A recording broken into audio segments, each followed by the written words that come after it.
The end of human history has already been written. There are no surprises to God, and there are no surprises to those who understand what God has revealed. We are not headed towards some humanly engineered utopia. We are not on the way to an age of peace and tranquility. One of America's biggest cities sinking into chaos. Tonight, we have witnessed lawlessness and chaos on the streets as the violence escalates despite calls from Baltimore, where the governor of Maryland has declared a state of emergency. This is a grieving family that deserves answers for their son. Together we united!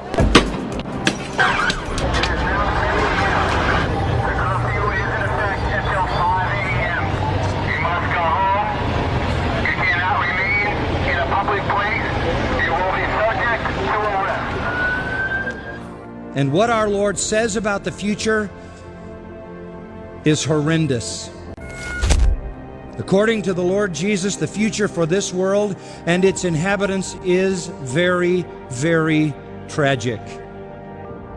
We need to realize how close this clock is to getting toward the midnight hour. And I think that's why, for our sake, for the sake of our family, for our nation, we need to cry out to a holy God.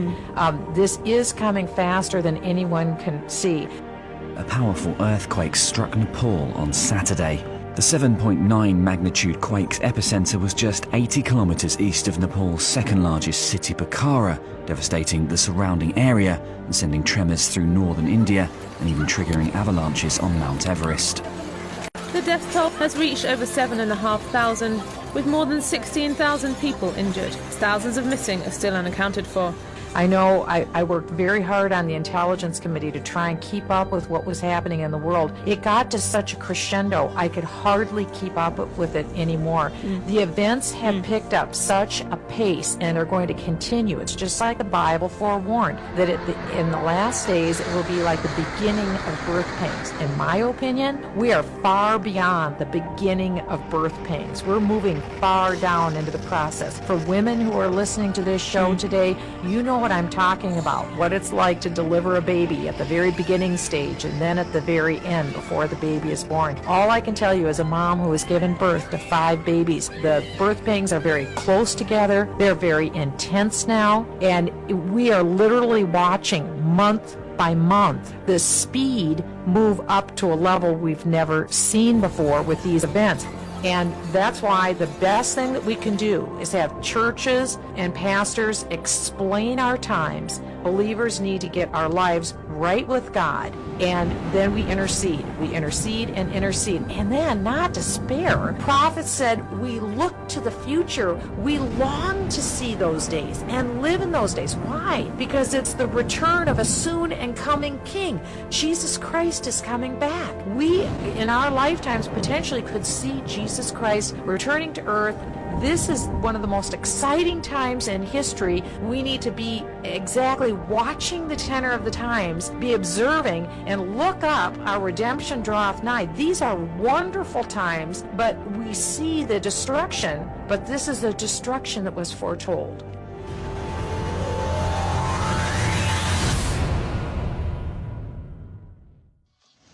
The scale of the flooding has been difficult to believe. In southwestern Peru, it almost submerged this bridge. Further north, the rain brought down this landslide. The country's president has declared a state of emergency. Further south, in neighbouring Chile, the rain is still causing trouble.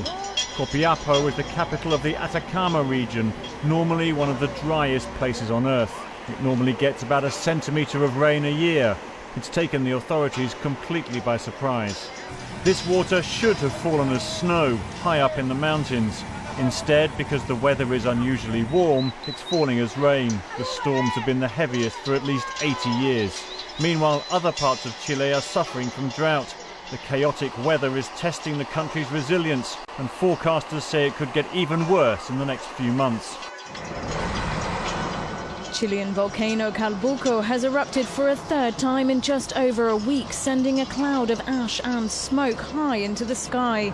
The volcano erupted twice last week, spewing over 200 million tons of ash, coating nearby towns, wreaking havoc with the salmon industry and cancelling flights as far away as Buenos Aires. Located some 1,000 kilometers south of Chile's capital, Santiago, Calbuco had lain dormant for nearly 5 decades before erupting twice in the space of 24 hours. Authorities are maintaining a red alert and a 20-kilometer exclusion zone around the crater.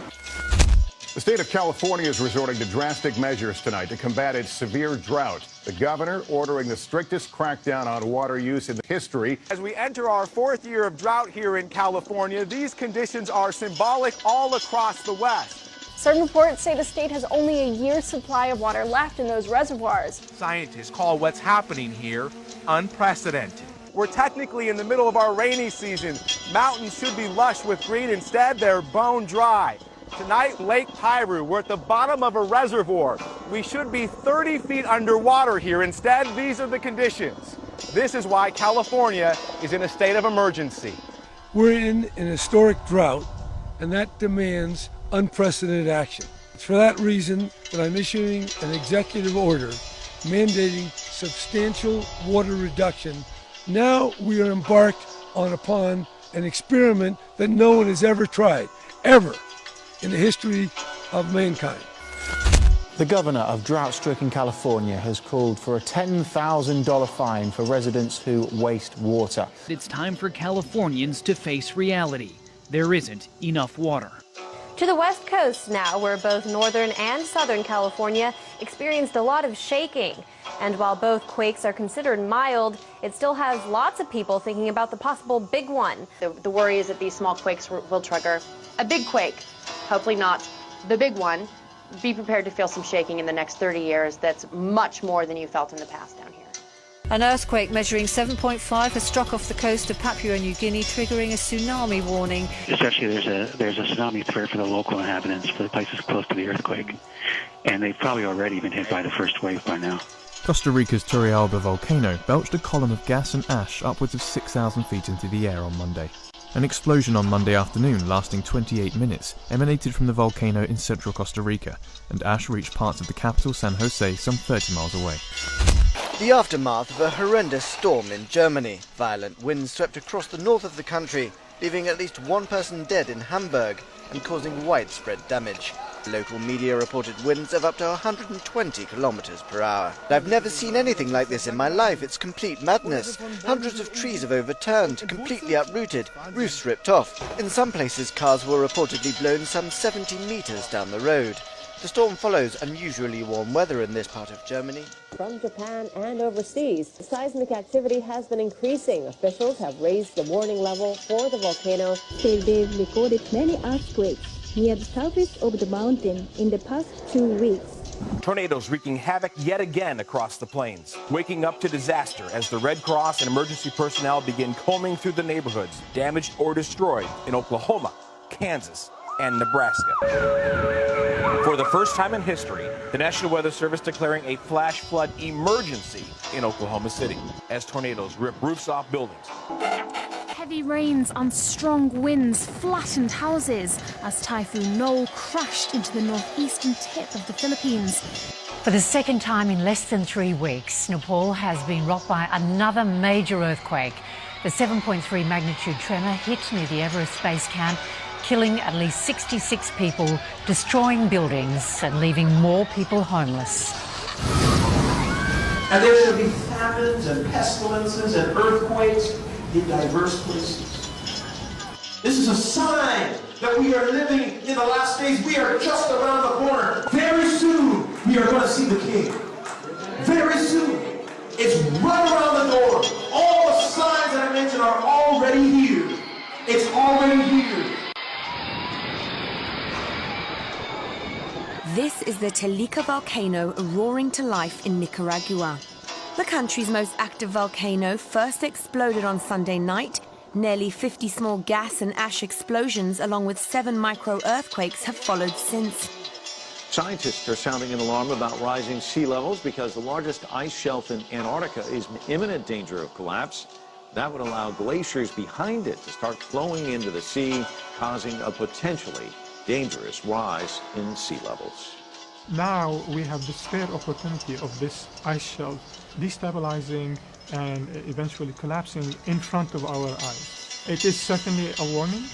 The conclusion is inescapable. We expect it will not last for more than a few years to come.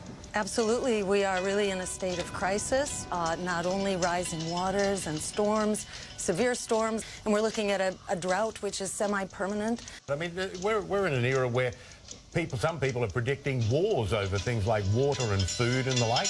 One of the most powerful earthquakes in the UK for years has hit Kent overnight. Well, the quake struck Kent just before 3 this morning, with the magnitude measuring 4.2 on the Richter scale. It was felt in France and Belgium as well. Bob Surgeon, a magnitude 5.4 earthquake has just hit Nevada, northeast of Las Vegas. We're getting this in just moments ago from the U.S. Geological Survey.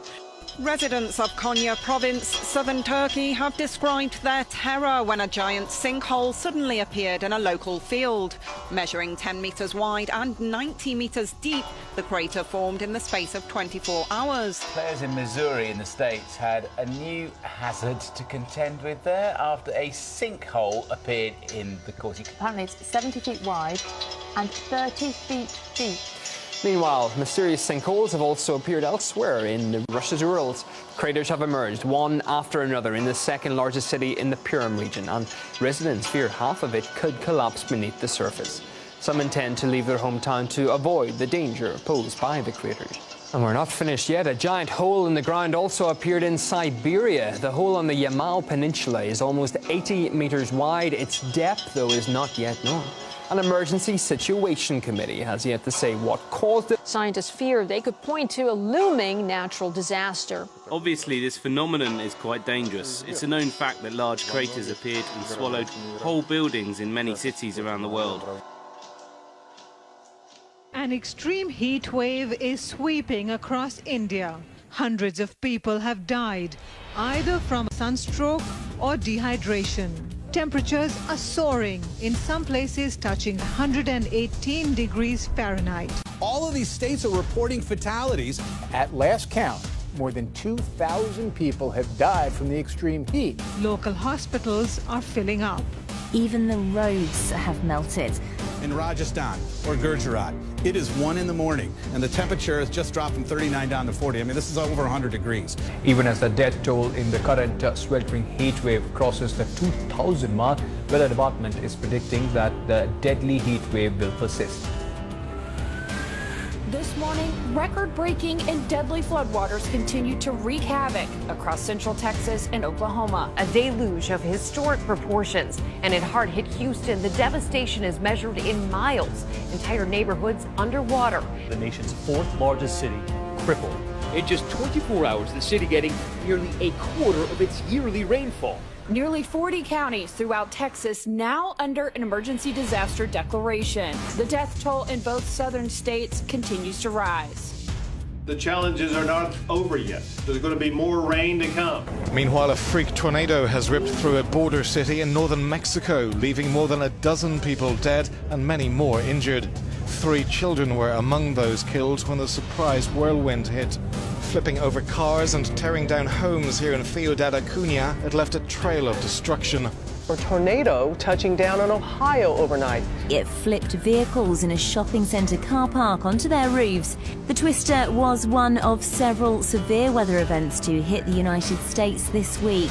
Picked up by a waterspout. The bounce house goes airborne. 3 young children inside. A bounce house right on Fort Lauderdale Beach with 3 children inside taken up into the air by a waterspout 30 feet wide. The Wolf volcano on Isabella Island erupted for the first time in over 3 decades. Fears have been expressed for the unique ecosystem that inspired Charles Darwin's theory of evolution. All right, this just coming into us, a volcano on Kuchino-Erabu Island in southern Japan erupted Friday morning.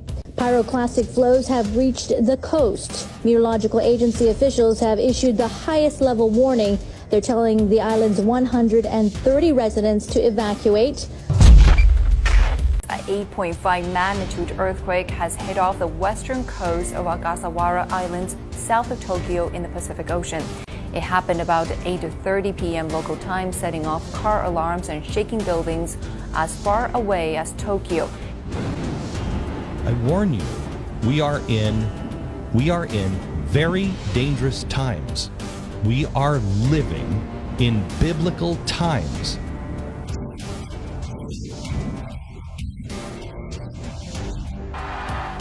The message from this small independent republic to the entire world is one of dignity and freedom and tolerance, liberté, fraternité, égalité.